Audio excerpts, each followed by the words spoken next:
Jai Hind Defense Aspirants, welcome back to my channel SSB Success. Today we are going to cover an important topic that is about an opportunity to settle Sri Lanka ethnic problem. That means we are going to cover India-Sri Lanka relation. It would help you in your GD, leg state and international relation. So let's get started with our topic. देखो background से शुरू करते हैं. क्या है background? अभी आपको पता है कि आज के टाइम पे अगर हम देखें तो वहां पे श्रीलंका में सिन्हालीज जो है वो मेजोरिटी में है.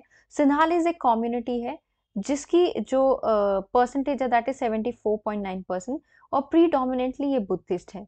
दूसरी तरफ श्रीलंका में तमिल माइनॉरिटी है जिनका परसेंटेज है 11.2% और वो प्रीडोमिनेंटली हिंदू है.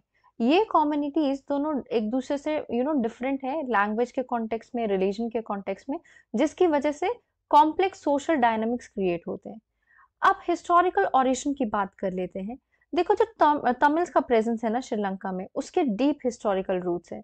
सबसे पहली चीज क्या है, ये है कि ये जो तमिलियंस है ये कैसे पहुंचे श्रीलंका में. तमिलियंस जो हमारे कंट्री में भी है, कुछ तो माइग्रेट करके गए ट्रेड नेटवर्क के थ्रू, कुछ का मिलिट्री प्रेजेंस था इंडिया के छोला किंगडम्स के टाइम से, राइट. अर्ली जो टेंशन थी वो पावर डिस्ट्रीब्यूशन को लेके थी, कल्चरल डिफरेंस पे नहीं थी. और कहीं ना कहीं बाद में क्या हुआ आपको पता है, ब्रिटिशर्स आए. ब्रिटिशर्स का क्या रूल था, ब्रिटिशर्स ने तो जैसे इंडिया में डिवाइड एंड रूल खेला वैसा ही उन्होंने श्रीलंका में भी डिवाइड एंड रूल खेला. और उन्होंने जैसे हमारे यहाँ पे माइनॉरिटी को सपोर्ट किया और वैसे ही उन्होंने वहां पे श्रीलंका में जो तमिल माइनॉरिटी थी उनको सपोर्ट किया, उनको स्ट्रॉन्गर बनाया, उनको एजुकेट किया, राइट. और एक रिजेंटमेंट क्रिएट किया सिन्हालीज पॉपुलेशन के अगेंस्ट.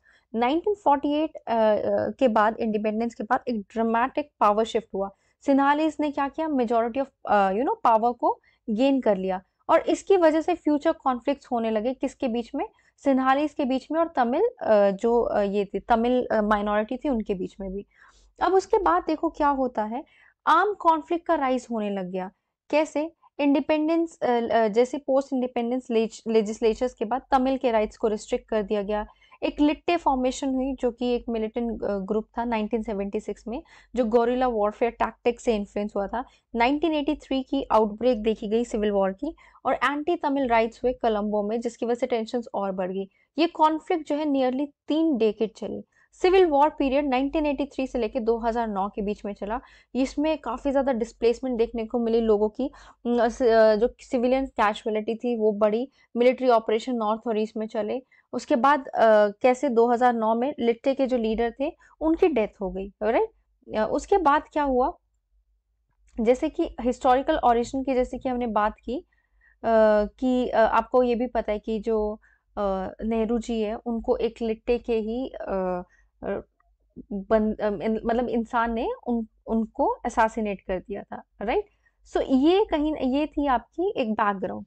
अभी देखो हमें ये पता है कि अभी का जो न्यूज है दोनों अभी इंडिया और श्रीलंका को लेके, इंडिया और श्रीलंका के देखो डीप और हिस्टोरिकल कल्चरल बॉन्ड्स है, राइट. जैसे तमिल वाला एक लिंक सबसे पहला है. दूसरा, एथनिक कॉन्फ्लिक्ट श्रीलंका में काफी डिकेड से परसिस्ट हो रहे हैं. इंडिया की इन्वॉल्वमेंट काफी सिग्निफिकेंट रही है पीस को मेंटेन करने के चक्कर में. देखो इंडिया कैसे इन्वॉल्व हुई श्रीलंका में. इंडिया का जो रीजन है ना इन्वॉल्व होने का, वो कैसे आया, आपको पता है कि जब दो कंट्री सेम कल्चर शेयर करती है तो उसमें क्या होता है कि जैसे अगर वहां के तमिल के लोगों के ऊपर जब अत्याचार हो रहा था और जब उनको डिस्क्रिमिनेशन फेस करना पड़ रहा था, तो यहाँ के तमिल के लोग भी डिस्टर्ब हो रहे थे. ठीक है, डिस्टर्ब एज एन उनको भी बुरा लग रहा था बिकॉज वो इन्हीं के लोग थे, राइट. उसके बाद क्या हुआ, नेहरू जी ने बोला कि हम एक पीस एग्रीमेंट साइन कराते हैं. किनको बोला, श्रीलंकन गवर्नमेंट को. ठीक है, जो तमिल के ग्रीवियंसेस को एड्रेस किया जाएगा और कॉन्फ्लिक्ट को एंड किया जाएगा. प्रोविंशियल काउंसिल्स को इंट्रोड्यूस किया जाएगा. और कहीं ना कहीं वो जो एग्रीमेंट था उसको अपोज किया गया श्रीलंका की पार्टीज के द्वारा और लिट्टे के द्वारा भी, राइट. और फिर उसके बाद क्या हुआ, वो किया गया और तभी एक लिट्टे के लीडर ने क्या बोलते हैं नेहरू जी को असैसिनेट भी कर दिया. और दूसरी चीज ऐसा हुआ था, उन्होंने बोला था कि ये जो सारे मिलिट्री मिलिट्री ऑर्गेनाइजेशंस है ये अपने हथियार फेंक दें अदरवाइज इंडिया जो है वहाँ पे कहीं ना कहीं पीस ऑपरेशन चलाएगा, और ऐसे हमारी फोर्सेस काफी टाइम तक वहाँ पे रही, जिसकी वजह से हमारे काफी सोल्जर्स की डेथ हुई, राइट। और देन उसके बाद एक 13 अमेंडमेंट को लेके बात होती रही। 13 अमेंडमेंट जिसकी बात अभी भी हो रही है, इंडिया ने कॉन्टिन्यूसली पुश किया 13 अमेंडमेंट को इम्प्लीमेंट करने के लिए। और जो पीएम मोदी का जो रीसेंट स्टेटमेंट है जिसपे एम्फोसाइज किया गया कॉन्स्टिट्यूशनल इम्प्लीमेंटेशन को लेके, अनसर्टनली श्रीलंका की रूलिंग कोलिशन जो स्टांस है उसमें मतलब कुछ वो नहीं देखने को मिला। और कहीं ना कहीं local governance versus provincial council पे बात होती रहती है कि जो लोकल बॉडीज है वो रिप्लेस नहीं कर सकती प्रोविंशियल काउंसिल को। प्रोविंशियल गवर्नेंस इसेंशियल है रीजनल ऑटोनॉमी के लिए। श्रीलंका को एक बैलेंस की जरूरत है सेंट्रल एंड रीजनल गवर्नेंस पे, राइट। अपार्ट फ्रॉम दैट, कैसे इंडिया का रोल श्रीलंका में टाइम टू टाइम चेंज होता हुआ नजर आया। सबसे पहला 1983 का anti Tamil Tamil violence, anti Tamil programme ने इंडिया को श्रीलंका के एथनिक इशू में घसीटा। इंडिया श्रीलंका अकॉर्ड 1987, जहाँ पे इंडिया ने बोला कि वो मीडिएट कराएंगे और पीस एग्रीमेंट क्या करवाएंगे, साइन करवाएंगे, राइट, विद एन अकॉर्ड, जिसकी वजह से 13 अमेंडमेंट ए आया कि एक प्रोविंशियल काउंसिल क्रिएट की जाएगी। ये जो एक लीडर थे, मतलब सॉरी लीडर नहीं, पार्टी थी जेवीपी और लिट्टे, इनका ऑपोजिशन देखो, जेवीपी ने भी अपोज किया 13 ए को as an Indian opposition, right, जबकि लिट्टे ने भी रिजेक्ट किया और डिमांड किया एक तमिल का पूरा सेपरेट एरिया, ठीक है। इंडिया ने कॉन्टिन्यू सपोर्ट दिखाई है 13 ए को लेके। इंडिया के लीडर्स इंक्लूडिंग जयशंकर इन अक्टूबर 2023 उन्होंने भी अर्ज किया पूरी इम्प्लीमेंटेशन होने के लिए उसकी। मोदी 2024 की स्टेटमेंट भी यही बोलती है। अभी उन्होंने जब दिसियांके में विजिट किया था, उन्होंने डायरेक्ट मेंशन किया 13 ए का, बट उन्होंने मतलब डायरेक्ट मेंशन नहीं किया 30 ए का, लेकिन उन्होंने प्रोविंशियल काउंसिल इलेक्शन की बात की। जफरन कल्चर सेंटर 2024, इंडिया ने रेनफोर्स किया Tamil ties by naming Jaffna Thiruvalluvar cultural centre, right. ये इससे पता चलता है इंडिया का रोल क्या है, राइट। अभी देखो एक और चीज है, क्या एक पाथ है इसका, इस चीज को लेके एक पॉलिटिकल स्टेटमेंट जो इंश्योर करेगी तमिल के राइट बहुत जरूरी है।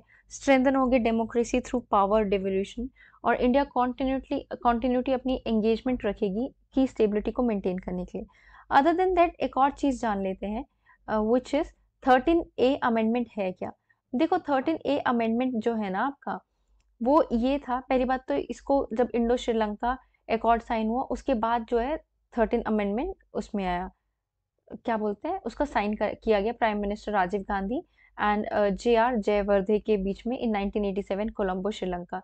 इस अकॉर्ड का एम था कॉन्स्टिट्यूशन को अमेंड करना और सम पावर्स ट्रांसफर करना, जिसमें agriculture, health etcetera to the government of 9 provinces, और एक कॉन्स्टिट्यूशनल सॉल्यूशन फाइंड आउट करना सिविल वॉर का। ये जो 13 अमेंडमेंट है उसको कहीं ना कहीं उसमें क्या होता है कि पावर्स इक्वली डिस्ट्रीब्यूट हो जाती। और क्या क्लॉज थे इंडिया श्रीलंका के जो ये अकॉर्ड है उसके, देखो apart from the devolution of power, accord के और भी क्लॉज थे जिसमें तमिल एंड इंग्लिश को अडॉप्ट किया जाए as official language with Sinhalese, lifting of emergency on eastern and northern province by 15 August 1987, arms को सरेंडर करे by military groups, general amnesty to political और दूसरे प्रिजनर्स जिनको कस्टडी में रखा है उनको भी वो करे। अकॉर्ड ये भी कहता है कि गवर्नमेंट ऑफ इंडिया अंडरराइट करेगी गारंटी रेजोल्यूशन की और कॉपरेशन की in implementation of these proposal. Tamil group जो थे श्रीलंका में, उन्होंने अपील की इंडिया को multiple times to make sure कि अकॉर्ड फुली इम्प्लीमेंट हो। सो ये था आपका 13 अकॉर्ड या फिर 13 अमेंडमेंट। कंक्लूजन में ये है, देखो श्रीलंका के पास एक गोल्डन अपॉर्चुनिटी है इस एथनिक इशू को रिजॉल्व करने की, और स्ट्रॉन्ग पॉलिटिकल विल और इंक्लूसिव गवर्नेंस बहुत ज़रूरी है। और इंडिया का रोल, एक पिविटल रोल तो प्ले करेगा ही लॉन्ग टर्म पीस को मेंटेन करने के लिए।